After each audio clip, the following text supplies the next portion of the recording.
Hello friends, I hope आप सब लोग अच्छे होंगे। आज कल ही के सीक्वेंस को आगे बढ़ाते हुए आज हमारा जो टॉपिक रहेगा वो मैसूर राज्य कैसे बना। ठीक है, कल हमने अवध पढ़ लिया है। ठीक है, और मैंने आपको मेन पॉइंट बता भी दिए हैं अवध में, बस इससे बाहर कहीं नहीं आएगा। अगर क्वेश्चन आएगा तो इसी के अंदर आएगा बस। ठीक है, अब बात करते हैं आज मैसूर की। ठीक है, मैसूर राज्य के जो संस्थापक माने जाते हैं, ऐसा कोई संस्थापक नहीं है। मैसूर राज्य कब लाइमलाइट में आया? जब विजयनगर साम्राज्य का पतन हो गया। ठीक है, तालीकोटा के युद्ध के बाद 1565 में, उसके बाद मैसूर राज्य ठीक है सामने आया। तो उस समय जब ये सब हो रहा था, कल भी मैंने आपको बताया था कि विजयनगर साम्राज्य का पतन जब हो रहा था तो उस समय मैसूर में वाडियार वंश चल रहा था। क्या चल रहा था? वाडियार वंश। ठीक है, वाडियार वंश चल रहा था।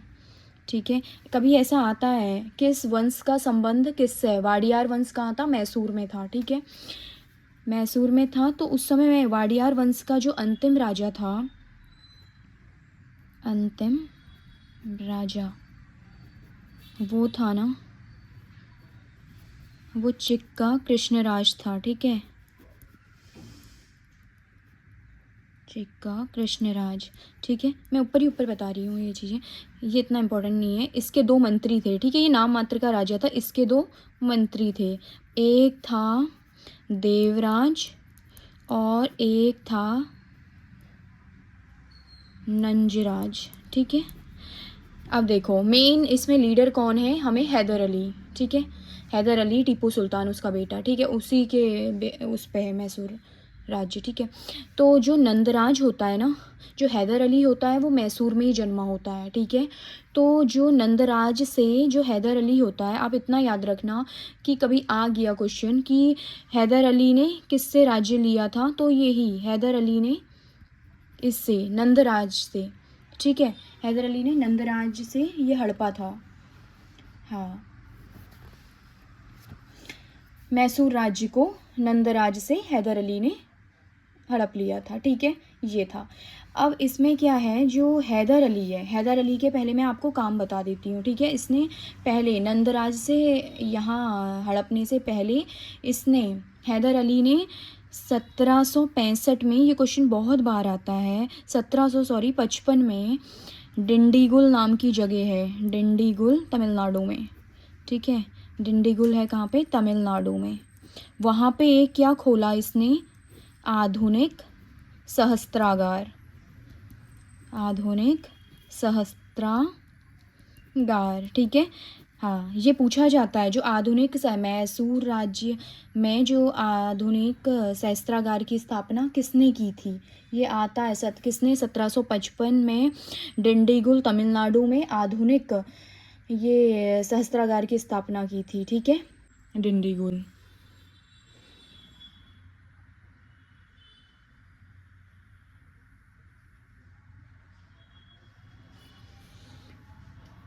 आधुनिक सहस्त्रागार की स्थापना की थी। अब ये किसकी सहायता से की थी? ठीक है, ये सहायता जरूरी है, कभी ये भी आ जाता है किसकी सहायता। इसको फ्रांसीसियों ने हेल्प किया था। इसको किसने हेल्प किया था? फ्रांसीसियों ने।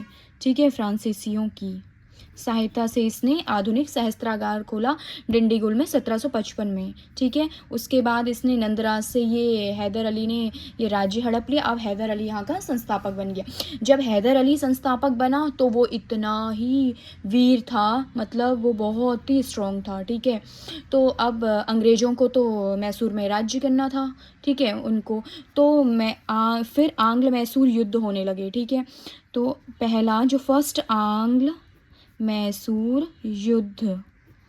ठीक है, मैं आपको कट टू कट बातें कर रही हूँ। ठीक है, आंग्ल मैसूर युद्ध हुआ उसके बाद। ठीक है, हैदर अली भी बहुत स्ट्रॉन्ग था, अंग्रेज भी स्ट्रॉन्ग थे, तो इनमें लड़ाई होने लगी। ठीक है, तो पहला अगर आपको ऐसी ही क्वेश्चन पूछता है कि आंग्ल मैसूर युद्ध प्रथम कब हुआ, सेकंड कब हुआ, थर्ड कब हुआ, फोर्थ कब हुआ, चार हुए थे। ठीक है, चार के बाद अंग्रेज जीत गए और उन्होंने मैसूर राज्य में राज्य करना स्टार्ट कर दिया। ठीक है, तो जब पहला वाला हुआ था वो 67 से 1767 से 69 तक हुआ।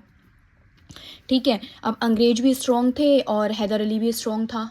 ठीक है, ना अंग्रेज पीछे हो रहे थे, युद्ध को ख़त्म कर रहे थे, ना हैदर अली। तो फिर उन्होंने फिर यही मन बनाया कि ठीक है, अब ये किसी की संधि के बाद इसको रोक देते हैं। तो इन दोनों ने मद्रास की संधि की और इस जो पहला जो आंग्ल मैसूर युद्ध को विराम दिया। इनने मद्रास की संधि कर ली, ठीक है। उसके बाद इन्होंने मद्रास की संधि की, फिर से दूसरा आंग्ल मैसूर युद्ध हुआ, ठीक है। आंग्ल मैसूर युद्ध सेकंड, ठीक है, ये सेकंड वाला हुआ। जो सेकंड वाला हुआ ये 1780 से 84 तक चला, ठीक है। बट इसमें क्या हुआ, अंग्रेज ज़्यादा स्ट्रॉन्ग थे, तो 1782 में हैदर अली मारा गया। युद्ध में लड़ते लड़ते हैदर अली मारा गया, ठीक है। इसकी मृत्यु हो गई, इसकी क्या हो गई, मृत्यु हो गई। अब इसकी मृत्यु हुई, ठीक है। उसके बाद कौन आएगा, इसका पुत्र आया टीपू सुल्तान। फिर टीपू सुल्तान ने संभाला राजपाट। अब किसकी एंट्री हुई, अब हुई टीपू सुल्तान की। टीपू सुल्तान हुआ, ये भी लड़ा अंग्रेज़ों से, ठीक है। तो 1784 में जब ये युद्ध ख़त्म हुआ तो इसने मंगलौर की संधि के साथ इस युद्ध को ख़त्म किया, ठीक है। मंगलौर की संधि के साथ ये युद्ध समाप्त हुआ, ठीक हो गया। एक और चीज़ याद रखना आप, जो 1782 है ना, जब हैदर अली की मृत्यु हुई ना, इसको पोर्टो नोवा का युद्ध भी कहते हैं, ठीक है। हैदर अली किस युद्ध में मारा गया, अगर आपको कभी क्वेश्चन आएगा तो आपको डरना नहीं है। इसको पोर्टो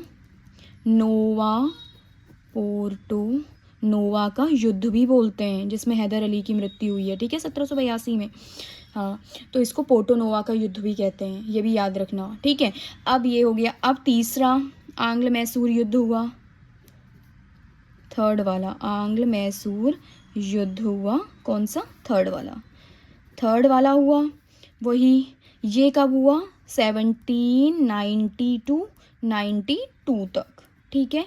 इसमें क्या हुआ कि जो अंग्रेज थे, क्योंकि देखो मैसूर राज्य को एक सिर्फ अंग्रेजी नहीं राज्य करना चाहते थे वहाँ पे, एक मैसूरी क्या, कोई भी राज्य में ऐसी तो उस समय राजा करते थे ना, अपना इधर भी शासन कर लिया, उधर भी उस राज्य पे आक्रमण किया, वहाँ के राजा को हरा दिया, फिर उधर भी राज्य करने लगे, तो यही चीज़ें चलती रही। तो अब क्या था कि मैसूर में सिर्फ अंग्रेज नहीं करना चाहते थे राज्य, ठीक है, और भी तो आएंगे और छोटे छोटे राज्य भी। तो इसमें मराठा भी आ गए, निजाम भी आ गए, तो ये तीनों ना मिल गए, ठीक है।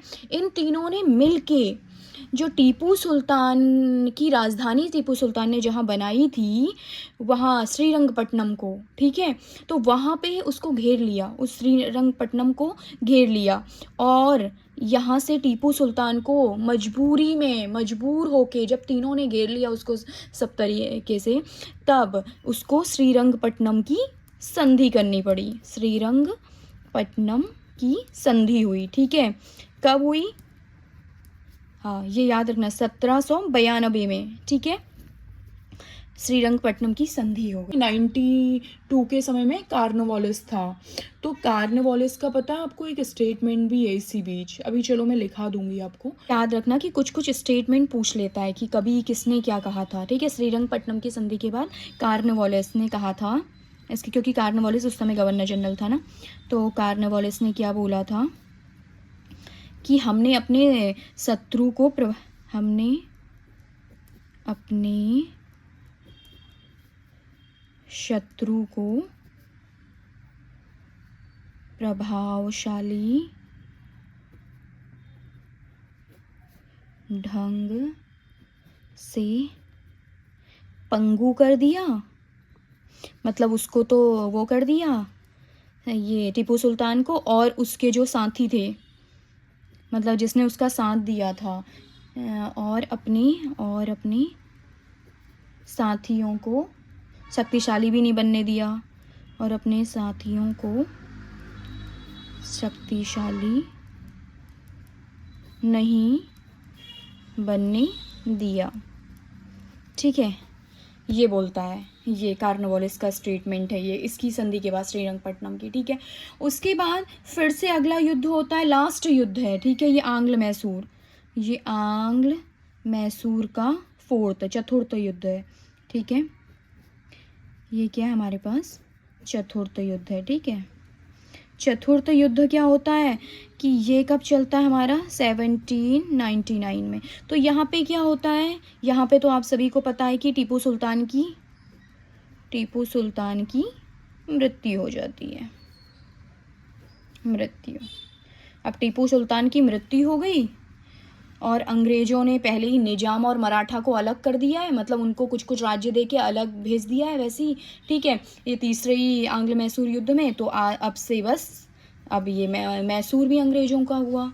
तो इस तरह से हमारा मैसूर भी अंग्रेज़ों के पास चला गया, ठीक है। कल हमने पढ़ा था कि अवध गया था वाजिद अली शाह को कुशासन के आधार पर हटाने पे, लास्ट में मैसूर भी चला गया टीपू सुल्तान की मृत्यु के बाद, ठीक है। तो इसमें यही सब था जो मैं इम्पोर्टेंट है, मैंने आपको ये सब बता दिया है, ठीक है। कुछ कुछ क्वेश्चन आते हैं कि टीपू सुल्तान ने फ्रांसीसियों का एक क्लब भी ज्वाइन किया था, ठीक है, जैकोबियन क्लब, ऐसे करके भी कुछ क्वेश्चंस आते हैं, ठीक है। वो किस क्लब का सदस्य था, तो वो जैकोबियन क्लब का वो था, ठीक है, सदस्य था। ये भी है कि आ सकता है ऐसे क्वेश्चन ना कि टीपू सुल्तान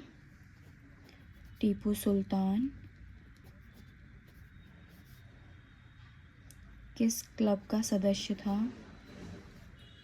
किस क्लब का सदस्य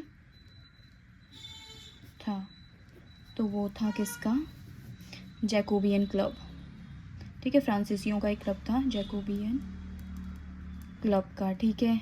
और उन्होंने फ्रांसीसी और अपनी दोस्ताना दिखाने के लिए कि हम फ्रेंड हैं, हम बहुत अच्छे मित्र हैं आपस में, तो उसके लिए उसने स्वतंत्रता के वृक्ष भी लगाए थे, ठीक है। तो हाँ, टीपू सुल्तान है। और टीपू सुल्तान वो इंसान था जिसने, उसको पता था अंग्रेज़ तो बहुत ही मजबूत हैं, ठीक है, वो तो अकेले उनको हरा नहीं सकता, श्रीरंगपट्टनम की संधि वो देख चुका था। तो उसने ना बाहर के राज्यों से भी हेल्प ली थी, बाकी जगह से, ठीक है, जैसे फ्रांस से और भी जगह, मतलब सारी जगह उसने अपनी सेना भेजी थी, अपना वो दूध भेज देता था कि वहाँ पे, ठीक है, हमसे कि हम मेरी हेल्प करो ये वो करके। तो टीपू सुल्तान वो इंसान था, ठीक है। और बाकी टीपू सुल्तान ने और भी कुछ काम किए हैं, जैसे उसने आधुनिक कैलेंडर पद्धति चलाई, उसने नाप तोल की आधुनिक व्यवस्था की, ये सब चीज़ें थी, ठीक है। तो इसी प्रकार आज का भी हमारा मैसूर का राज्य ख़त्म होता है। आज मैं इतना ही रखूँगी आज की वीडियो को, ठीक है। सो तब तक के लिए गाइस बाय, टेक केयर।